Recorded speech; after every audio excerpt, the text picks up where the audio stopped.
All right, let's dive into one of the most incredible poems in the English language, Percy Bysshe Shelley's Ode to the West Wind.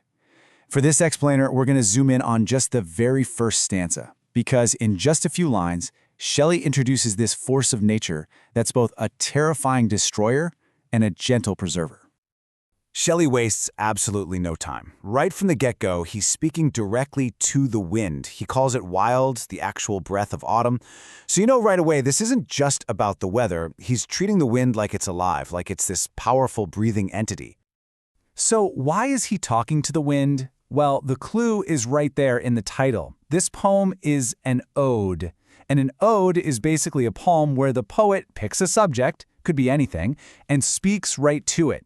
Shelley has chosen the wind as his muse. He's not just describing it, he's having a full-on conversation with it. So let's get to know this wild spirit. We're going to explore the two kind of contradictory sides of its personality that Shelley shows us right from the start. Okay, first up, Shelley introduces us to the wind's power.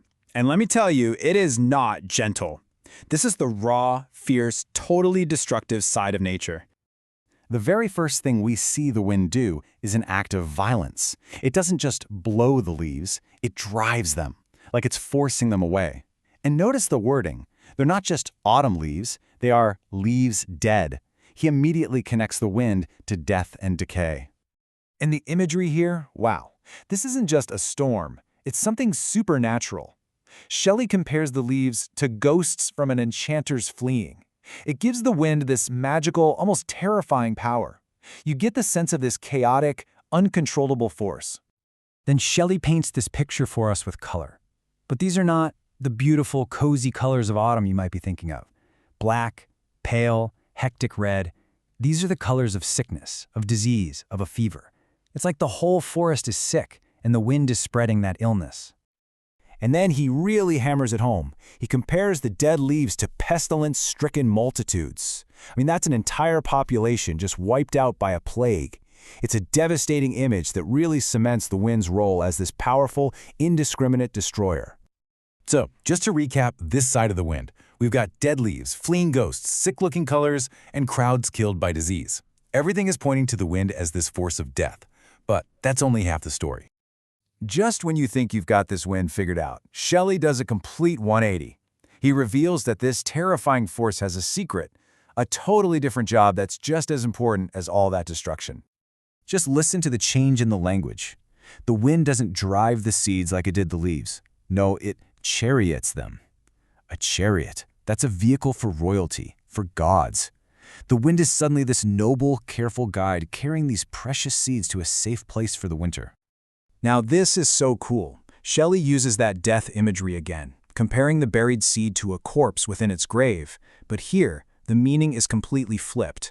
The grave isn't the end. It's a safe, quiet bed where the seed just waits for its moment to be reborn. So you can see this clear process taking shape, right? The wind carries the seeds, tucks them safely into the earth where they stay dormant, until its sister, the spring, comes along to wake them up, filling the world with color and life. The west wind is the crucial first step in this whole cycle. And check out this final simile.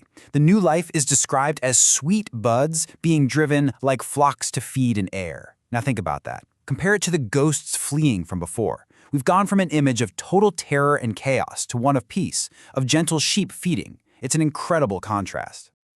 So how can it be both? How can the wind be a violent destroyer and a careful preserver at the exact same time? This is the central puzzle of the stanza, and Shelley is about to give us the answer. When you put them side by side like this, the contrast is just so stark. On one hand, the wind acts on the dead and dying things, scattering them violently. On the other, it takes the potential for life, the seeds, and carefully protects them for the future. Two opposite jobs done by the same force. And then Shelley just comes right out and says it. There's no ambiguity. He calls the wind a wild spirit, and then he literally names its two jobs, destroyer and preserver. This isn't just our interpretation, this is the poet's own mission statement for the poem, and he's begging the spirit to listen to him.